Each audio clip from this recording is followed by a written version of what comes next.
കടയിൽ പോയി ഫോൺ വാങ്ങുന്ന ഒരു കസ്റ്റമറിന്റെ പ്രധാന ആവശ്യങ്ങൾ എന്തൊക്കെയായിരിക്കും? എനിക്ക് നല്ല ഡിസ്പ്ലേ വേണം, പൊരി വെയിലത്തും സ്ക്രീൻ കാണാൻ പറ്റണം, യൂട്യൂബിൽ സിനിമയെ കാണുന്ന സമയത്ത് നല്ല ലൗഡായിട്ട് സ്റ്റീരിയോ സ്പീക്കറൊക്കെ വേണം, ഫോൺ അത്യാവശ്യം വെയിറ്റ് കുറവായിരിക്കണം, എന്നാൽ ഒരു ദിവസം മൊത്തം ബാറ്ററി നിൽക്കണം, ചട്ടയെന്ന് ചാർജ് ആവണം, അത്യാവശ്യം ഡേ ടു ഡേ ടാസ്കുകളൊക്കെ നടന്നു പോകണം, കാഷ്വലായിട്ട് എനിക്ക് ഗെയിം കളിക്കാൻ പറ്റണം, കാണാനൊക്കെ ഉണ്ടാവണം, തിരക്കേടില്ലാത്ത ക്യാമറയും വേണം. ഇങ്ങനെ ഉള്ളൊരു കൺസ്യൂമറിന് പറ്റിയ ഒരു ഫോണാണ് ഇത് വിവോ Y400. നിങ്ങൾ ഫോൺ കടയിലാണോ ഓൺലൈനിലാണോ വാങ്ങിയത് കമന്റിലൂടെ അറിയിക്കുക. ഇതാണ് ബോക്സ്. ഇതിനകത്ത് മിന്നി തിളങ്ങുന്ന ഒരു ഫോൺ, കൂടാതെ phone ഇടാവുന്ന case, documentations, 90 വാട്ടിന്റെ ചാർജറും USB Type-C കേബിളും. ഇപ്പോഴും പല ആൾക്കാരും ഓൺലൈനിൽ കണ്ടിട്ട് കാര്യമില്ല, നേരിട്ട് കണ്ട് തൃപ്തിപ്പെട്ടാൽ മാത്രം വാങ്ങുന്ന ഒരു കൂട്ടം ആൾക്കാരുണ്ട്. അവർക്ക് എന്തായാലും ഈ ഒരു ഫോൺ ഒറ്റ നോട്ടത്തിൽ കണ്ടു കഴിഞ്ഞാൽ ഇഷ്ടപ്പെടും. ഒലിവ് ഗ്രീൻ ആണ് എൻ്റെ കയ്യിലുള്ളത്. ഇത് വീഡിയോയിൽ കാണുന്ന പോലെയല്ല, നേരിട്ട് കാണുന്ന സമയത്ത് നമുക്ക് ആ ഒരു ഷിമ്മറിംഗ് എഫക്റ്റ് പോലെയൊക്കെ ബാക്കിൽ കാണും.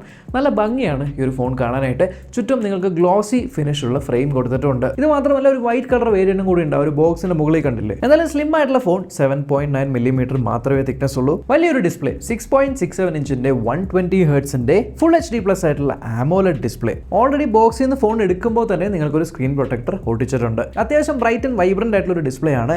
1800 നിറ്റ്സിന്റെ പീക്ക് ബ്രൈറ്റ്നസ് പറയുന്നു. പക്ഷെ നമ്മൾ ശ്രദ്ധിക്കേണ്ടത് അവിടെയല്ല, ഹൈ ബ്രൈറ്റ്നസ് മോഡിലാണ്.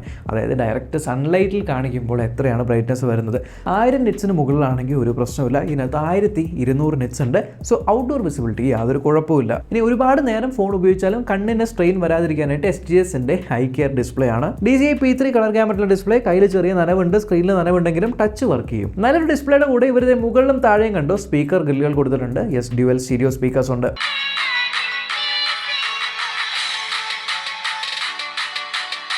ഇത് നോർമൽ വോളിയത്തിലാണ്. നിങ്ങൾക്ക് 400% വരെ വോളിയം കൂട്ടാനും പറ്റും.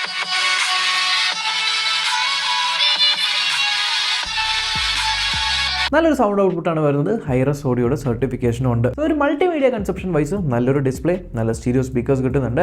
ഇനി ക്യാമറ ഡിപ്പാർട്ട്മെന്റ്. ബാക്കിൽ നിങ്ങൾക്ക് 2 ക്യാമറാസ് കാണാം. ഇനി പ്രൈമറി ക്യാമറ അത്യാവശ്യം വലിപ്പമുണ്ട്. ഇത് സർക്കിൾ അല്ല. ഈ ഷേപ്പിന് അവർ പറയുന്നത് ഡയമണ്ട് കുഷൻ കട്ട് ഡിസൈൻ എന്നാണ്. എന്തായാലും ഡിസൈനൊക്കെ ഔട്ടിരിക്കട്ടെ. ഇതിനകത്ത് കൊടുത്തിരിക്കുന്ന ഒരു 50 മെഗാപിക്സലിലെ സോണി സെൻസറാണ്. IMX852. എൻ്റെ കുറച്ച് ഫോട്ടോ സാമ്പിൾസ് കാണിച്ചു തരാം. അത്യാവശ്യം വിവോ ഫോണുകളിൽ നിന്ന് വരുന്ന ആ ഒരു പഞ്ചി ആയിട്ടുള്ള ഇൻസ്റ്റാഗ്രാം അല്ലെങ്കിൽ സോഷ്യൽ മീഡിയ റെഡി ഫോട്ടോസാണ് ഇതിൽ നിന്ന് കിട്ടുന്നത്. നല്ലൊരു വെൽ ബാലൻസ് ആയിട്ടുള്ള HDR വരുന്നുണ്ട്. സ്കിൻ ടോൺസും മാനേജ് ചെയ്യുന്നുണ്ട്. നിങ്ങൾക്ക് വേണമെങ്കിൽ ആ ഒരു റീടച്ചിങ്, അതായത് മുഖത്തൊക്കെ ഇങ്ങനെ ഒരു സ്മൂത്ത്നെസ് ആക്കുന്ന പരിപാടിയില്ലേ, അത് വേണമെങ്കിൽ ഓഫ് ആക്കിയിട്ടിട്ട് നിങ്ങൾക്ക് നാച്ചുറൽ സ്റ്റേറ്റിൽ ഫോട്ടോ എടുക്കാം. കുഴപ്പമില്ല, നല്ലൊരു ഫോട്ടോസ് വരുന്നുണ്ട്. ആൻഡ് കൂടെ 2 മെഗാപിക്സലിൻ്റെ ഒരു ബൊക്കെ ക്യാമറയാണ്. ഇതിലെടുത്തിരിക്കുന്ന കുറച്ച് പോർട്രേറ്റ് ഫോട്ടോസും കൂടെ കാണിച്ചു തരാം. ഡീസൻ്റ് ആയിട്ടുള്ള എഡ്ജ് ഡിറ്റക്ഷൻ ആണ് വരുന്നത്. ആൻഡ് ഈ താഴെ കൊടുത്തിരിക്കുന്ന ഈ സാധനം ഇത് ആക്ച്വലി ഒരു ഡിസൈൻ എലിമെന്റ് മാത്രമാണ്. ഫ്ലാഷ് ഇത് ഇവിടെയായിട്ടാണ് നിങ്ങൾക്ക് വരുന്നത്. ഇനി ക്യാമറ ഇന്റർഫേസിൽ കൂടെ പോയപ്പോൾ ഒരു ഇൻട്രസ്റ്റിംഗ് ആയിട്ടുള്ള കാര്യം കണ്ടു. ഇത് കണ്ടോ, അണ്ടർ വാട്ടർ ഫോട്ടോഗ്രാഫി. ഇത് നമ്മൾ ഓൺ ആക്കി കഴിഞ്ഞാൽ നിങ്ങൾക്ക് ഇത് കാണാം. ടോപ്പ് വോളിയം ബട്ടൺ ഫോട്ടോ എടുക്കാൻ, താഴത്തെ വോളിയം ബട്ടൺ വീഡിയോ റെക്കോർഡ് ചെയ്യാൻ, ആൻഡ് ഇത് സ്ക്രീന് ടേൺ ഓൺ ചെയ്യാൻ വേണ്ടിയാണ്.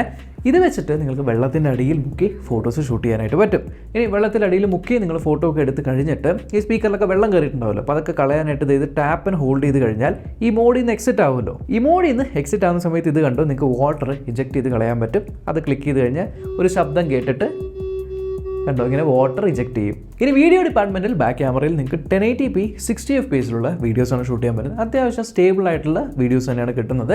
ഒരു വീഡിയോ സാമ്പിൾ നിങ്ങൾക്ക് ഇവിടെ കാണിച്ചു തരാം. കുഴപ്പമില്ല, സ്കിൻ ടോൺസ് എല്ലാം മാനേജ് ചെയ്യുന്നുണ്ട്. ഫ്രണ്ട് ക്യാമറയുടെ കാര്യം വരുവാണെങ്കിൽ 32 മെഗാപിക്സൽ ഒരു ഫ്രണ്ട് സെൽഫി ക്യാമറയാണ്. ടിപ്പിക്കൽ വിവോ സ്റ്റൈൽ സെൽഫീസ് തന്നെയാണ് വരുന്നത്. വേണമെങ്കിൽ ഇവിടെയും നിങ്ങൾക്ക് ഒരു ഫേഷ്യൽ റീടച്ച് ഓഫ് ആക്കി ഇടാം. നല്ല ഫോട്ടോസാണ് വരുന്നത്. HDR ഞാൻ ടെസ്റ്റ് ചെയ്ത് നോക്കി, കുഴപ്പമില്ല, HDR മാനേജ് ചെയ്യുന്നുണ്ട്. ആകെ ഫ്രണ്ടിൽ കണ്ട ഒരു കാര്യം എന്ന് വെച്ചാൽ 1080p 30 FPS front selfie videos എടുക്കാൻ പറ്റുന്നത്. ഫ്രണ്ട് ക്യാമറയിൽ ഇത്തരത്തിൽ 1080p 30 FPS വീഡിയോസാണ് ഷൂട്ട് ചെയ്യാനായിട്ട് പറ്റുന്നത്. ഇനി ഫോട്ടോ എടുത്തു കഴിഞ്ഞാൽ ആൽബംസിനകത്ത് നിങ്ങൾക്ക് കുറച്ച് പരിപാടികളുണ്ട്. ലൈക്ക് ഇറേസർ 2.0 ഉണ്ട്. ബ്ലർ ആയിട്ടുള്ള ഫോട്ടോസിനെ എൻഹാൻസ് ചെയ്യാൻ വേണ്ടി ഫോട്ടോ എൻഹാൻസ് ഉണ്ട്. ഇനിയും ഫീച്ചേഴ്സ് ഉണ്ട്, അതിലേക്ക് ഞാൻ വരാം. എന്തായാലും അണ്ടർ വാട്ടർ ഫോട്ടോഗ്രാഫി ഉള്ളതുകൊണ്ട് ഇത് IP റേറ്റഡ് ആണ്. ഇത് IP68 IP69 റേറ്റഡ് ആണ്. വെള്ളത്തിനകത്ത് 2 മീറ്റർ അടിയിൽ 30 മിനിറ്റ് വരെ മുക്കി വെച്ചാലും കുഴപ്പമൊന്നുമില്ല എന്ന് പറഞ്ഞാണ് സർട്ടിഫിക്കേഷൻ കൊടുത്തിരിക്കുന്നത്. പ്ലസ് മിലിറ്ററി സ്റ്റാൻഡേർഡ് സർട്ടിഫിക്കേഷൻസും ഉണ്ട്. അതായത് മൊത്തത്തിൽ നോക്കിക്കഴിഞ്ഞാൽ ഒരു ഡ്യൂറബിലിറ്റി ഫോക്കസ്ഡ് ആയിട്ടുള്ള ഡിവൈസ്. ഇതിനകത്ത് സ്ലിം ആയിട്ടുള്ള ഫോണിനകത്ത് 6000 mAh ബാറ്ററിയും കൊടുത്തിട്ടുണ്ട്. 90 വാട്ടിന്റെ ഫാസ്റ്റ് ചാർജിങ് സപ്പോർട്ട് ചെയ്യും. ഫ്രണ്ടിൽ താഴെയായിട്ട് നിങ്ങൾക്ക് in display finger print scanner കൊടുത്തിട്ടുണ്ട്. അത്യാവശ്യം ഫാസ്റ്റ് ആണ്. നിങ്ങൾക്ക് AI റെക്കോർഡിങ്ങിന്റെ സംവിധാനം കിട്ടുന്നുണ്ട്. ഇപ്പോൾ ഡോക്യുമെന്റ് ഒക്കെ സ്കാൻ ചെയ്യുകയാണെങ്കിൽ ഓട്ടോമാറ്റിക് ആയിട്ട് എഡ്ജസ് ഒക്കെ കണ്ടുപിടിക്കുന്ന AI ഡോക്യുമെന്റ്.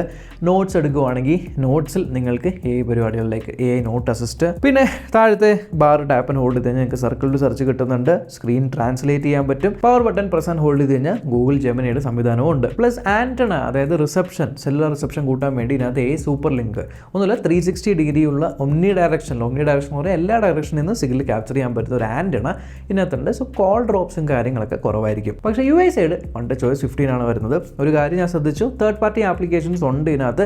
നിങ്ങൾ ചെയ്യേണ്ട കാര്യം എന്ന് വെച്ചാൽ ഒന്ന് third party applications tap and hold ചെയ്യുക, ഇതെല്ലാം നിങ്ങൾക്ക് അൺഇൻസ്റ്റാൾ ചെയ്ത് കളയാൻ പറ്റും. ഇനി രണ്ടാമത് നമ്മളിങ്ങനെ താഴേക്ക് സ്വൈപ്പ് ചെയ്യുമ്പോൾ ഗ്ലോബൽ സെർച്ച് വരും.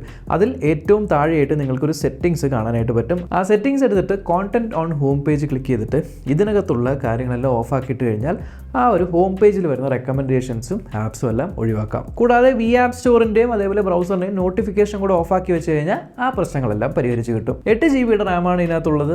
8 GB വിർച്വൽ റാം പരിപാടിയും ഉണ്ട്. 256 GB സ്റ്റോറേജും ഉണ്ട്. ഞാൻ സ്റ്റോറേജ് ടെസ്റ്റ് എടുത്ത് നോക്കി, ഏകദേശം 65,000 കിട്ടുന്നുണ്ട്, വിച്ച് ഇസ് ഡീസെന്റ്. പക്ഷേ അതിനോ may be offline oriented phone ആയതുകൊണ്ടായിരിക്കും ഇതിനകത്ത് കൊടുത്തിരിക്കുന്ന പ്രോസസർ സ്നാപ്ഡ്രാഗൺ 4 Gen 2 ചിപ്സെറ്റ് ആണ്. It's a 4 nm processor.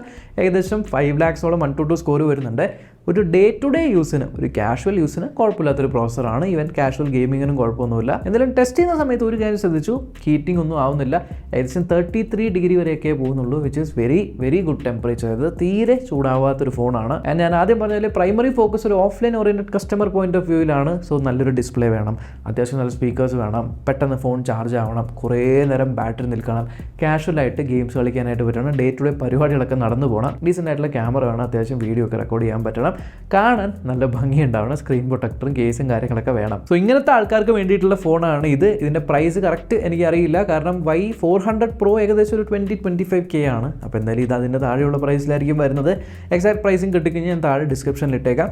അത് വെച്ച് നിങ്ങൾക്ക് ജഡ്ജ് ചെയ്യാം ഇത് മേടിക്കണോ വേണ്ടയോ എന്നെല്ലാം. ഏതായാലും ഇതിൻ്റെ ഫസ്റ്റ് സെയിൽ വരുന്നത് August 9 ആൻഡ് ആ ഒരു സമയത്ത് ഇഷ്ടംപോലെ ഓഫേഴ്സൊക്കെ നിങ്ങൾക്ക് കിട്ടും. അപ്പോൾ ഇതാണ് Vivo Y400. നിങ്ങൾക്ക് എന്ത് തോന്നുന്നു എന്ന് കമൻറ്റ് ചെയ്യുക. ആൻഡ് ചാനൽ ആദ്യമായിട്ടാണ് കാണുന്നതെങ്കിൽ സബ്സ്ക്രൈബ് ചെയ്യാൻ മറക്കണ്ട. നമ്മൾക്കിനി അടുത്ത വീഡിയോ കാണാം. ബൈ.